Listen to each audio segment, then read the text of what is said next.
Hello students. After the completing physical properties of alkene, now we move to the most important topic is the chemical properties of alkene. Compared to the chemical properties of alkane, as we know that alkene is more reactive than alkane. That's why more chemical properties that can be observed in the case of alkene. So our first questions. So in the case of alkene, as we know that it's a structure of ethene, right? So in the case of alkene, our question is like that: why do alkenes undergo electrophilic additions reactions? As we know that in the case of alkene, there is a one sigma bond and one pi bond. Sigma bond is strong in nature and pi bond is weak in nature. So definitely the dominant reactions in alkene is definitely addition reactions compared to the substitutions reactions. That's the speciality of alkene. Alkene almost gives the additions reactions. But under the title of addition reactions, in our general organic chemistry suggests that there are three types of addition reactions: free radical additions reaction, nucleophilic addition reactions, and electrophilic addition reactions. What is the meaning of electrophilic addition reactions? It means that we have to add electrophile from outside, okay? So it's called as an electrophilic addition reactions. And the meaning of nucleophilic addition reactions is almost reverse. We have to add nucleophile from outside to alkene compounds, so they gives a nucleophilic additions reactions.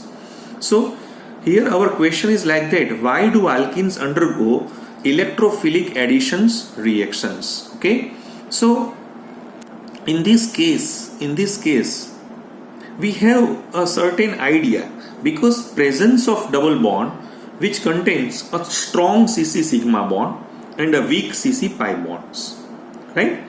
So the pi electrons from a cloud, these are the pi electrons, form an electron clouds which lies above and below the plane of this sigma bond, okay? So these pi electrons are therefore more exposed and they are less tightly held between these two carbon atoms. So since the electrons are negatively charged particle, therefore these pi electrons attract what?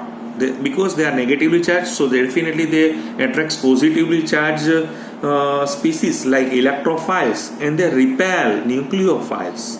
So in other words, alkenes undergo electrophilic reactions. So under the title of electrophilic reactions, there are two types: additions and substitutions. But we know that in electrophilic additions reactions, there is one weak pi bond. The pi bond having a energy is 251 kilojoule per mole. So in electrophilic addition reaction, one weak pi bond means 251 kilojoule per mole is energy is required to break this pi bond, while two strong sigma bonds, they are formed when, particularly if we break this pi bond, so it's converted into sigma bond. So two sigma bonds are formed. So one sigma bond having an energy 348, so into 2 means 696 kilojoule per mole are formed. So these are the energies required and these are the energy which are released. So the overall reactions is accompanied by a release of about 445 kilojoule per energy. 696 minus 251 is equal to 445 kilojoule per mole energy is released. So this is the typical reactions of alkenes is an electrophilic addition reaction. Alkene does not give the electrophilic substitutions reactions. So this is all about why do alkenes undergo electrophilic additions reactions. So our title is additions reactions of alkene. So there are various particularly molecules that we have to add in the case of alkene. For example, although alkenes normally undergo ionic electrophilic additions reactions, but sometimes they give the free radical mechanisms too. But free radical mechanisms under special conditions that we have to study in our next session, right? Besides additions reactions, alkene also gives oxidation reactions, ozonolysis reactions, and polymerization reaction. But our first target is addition reactions of alkene. So addition reactions of alkene. So first we have to add addition of dihydrogen. Addition of dihydrogen, right? So addition of dihydrogen means what? So addition of dihydrogen to unsaturated hydrocarbon, such as alkenes or alkynes or arene, whatever, is called as a catalytic hydrogenations, because we have to add hydrogen. So that's why it's called as a catalytic hydrogenations in presence of certain special type of catalyst. In our prior portions, in the case of preparations of alkane, these particular reactions we have already studied in our last sessions. But once again, in a quick recap, when ethene reacts with hydrogen in presence of rainy nickel or platinum or palladium, right? So there is a additions of hydrogen and hydrogen, so it's converted into ethane. Same way, in the case of propene, when reacts with hydrogen, not in presence of rainy nickel, but it's ordinary nickel, so certain temperature or some particularly temperature is required, 250 to 300 degrees centigrade temperature is required if we take a simple nickel. So there is an addition of addition of one hydrogen and one hydrogen between this pi bond, so we get a product is propane. Okay, so these are the examples. Okay, when we convert this alkene into alkane, so in last session it's called as Sabatier and Sandron's reduction too.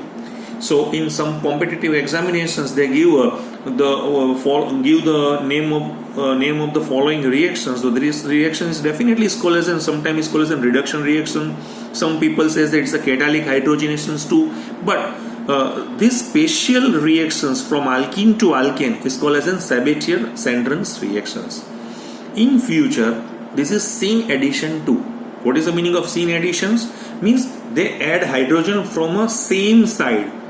It's called as a syn addition. Same side. For example, if in this case, right, we have to add hydrogen. So to break this pi bond, so hydrogen and hydrogen they are coming. Hydrogen and hydrogen as an electrophile they add from same side, not one hydrogen from here and one hydrogen from here. Okay, so this addition is called as a syn addition. But in our next portion, when we particularly studied about the stereoisomerisms and optical isomerisms, at that time we have to study about the syn additions too, because there are two types of addition, syn and anti. Anti means opposite, one from upper side and one from lower side, so it's called as an anti addition. But here in this case is always syn addition. Now we move to the another portion is called as an additions of halogens. What is the meaning of additions of halogen? The additions of halogen means we have to add halogen. So halogens such as chlorine, bromine readily add to alkenes and to form what? 1,2-dihaloalkanes. What are the other name of 1,2-dihaloalkanes? Is called as an vicinal dihalide. If these halogen are located on a single carbon, they are called as a geminal dihalide. But here in this case, it's the preparations of vicinal dihalide. So in case of ethene, when reacts with bromine in presence of carbon tetrachloride, it's a non-polar solvent that we have to use. So CH2Br, 1,2-dibromoethane, or sometimes it's called as an ethylene bromide. Same way, if we take a propene, or propylene, right? So this propene, when we have to add chlorine, so one chlorine and remaining chlorine, they have to add on this particular pi bond because it's a weaker one, and additions of this chlorine is converted into CH3, CHCl, CHCl. So the name of this compound is 1,2-dichloropropane, and the other name or the PET name is propylene chloride, or propylene sometimes called as dichloride too, but most of the case we discuss like a propylene chloride. What are the unique of these particularly reactions? So during these additions reactions to bromine, when we have to bromine in standard 10, you have a certain idea about these brominations reactions. The orange red color of bromine is discharged. Okay, means dibromide formed is colorless. So these reactions therefore used for the test of unsaturation. If any compound having a unsaturation, so definitely if we perform the test with bromine, so at that time orange red color of bromine is discharged, so it's a test of unsaturation. But this test of unsaturation is valid for a simple unsaturated compound, not a compound with a specific phenomena like a resonance or aromatizations. At that time we do not they particularly do not display such a type of test. Okay.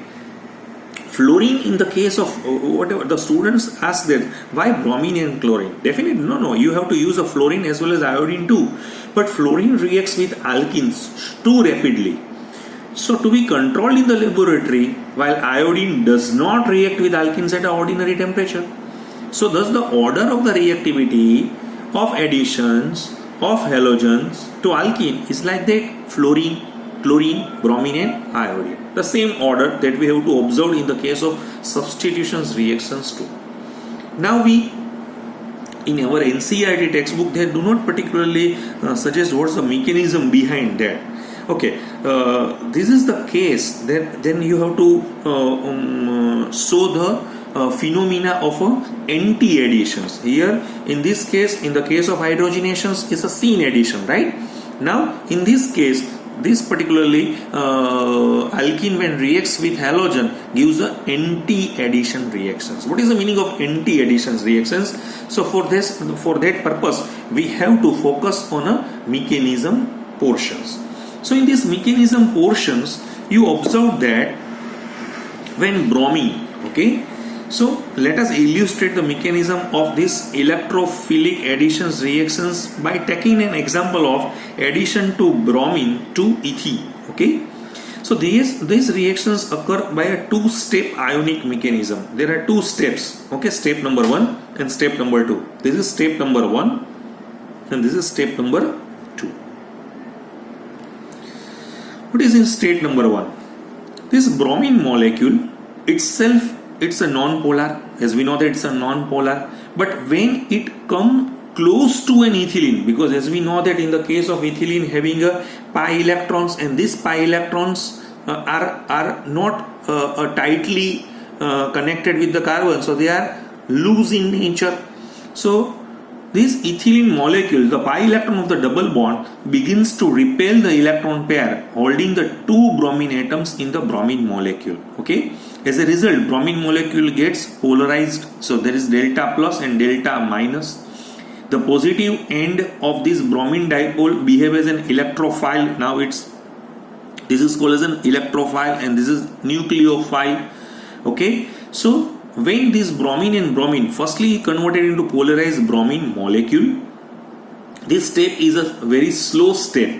It's a very slow step. Now this bromine is, because as we know that this pi electron is they are the donating electrons to the electrophile. So now this pi bond is break and the reaction which can be displayed like that. Okay, CH2 plus CH2 Br and this Br minus, because they gain the electrons and Br minus and CH2. Mind well, it's a carbocation. It means that all electrophilic additions reactions gone through via carbocation. Carbocation is your main key. Okay, so in step number 2, the carbocations formed in step number 1. Okay, this species is immediately undergoes a nucleophilic attack, because remaining bromine is a nucleophilic attack by the bromide ion present in the solution, forming the addition product.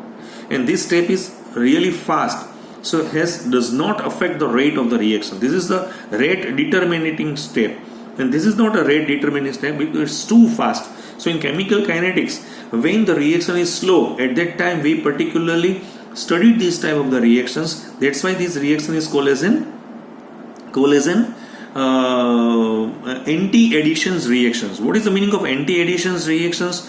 So one bromine attack the carbon, but the remaining bromine attack the carbon from a upper side. One is lower side and one is upper side. So we particularly in our 2-dimension paper like a page or blackboard, we have to display like that BrCH2 CH2 Br. Mind you, it's a anti-addition reaction. So in this case we have a certain idea about the what is the meaning of this addition reactions of halogen. Okay, then particularly next portion is our additions of halogens halide, that can be studied in our next session. Thank you very much.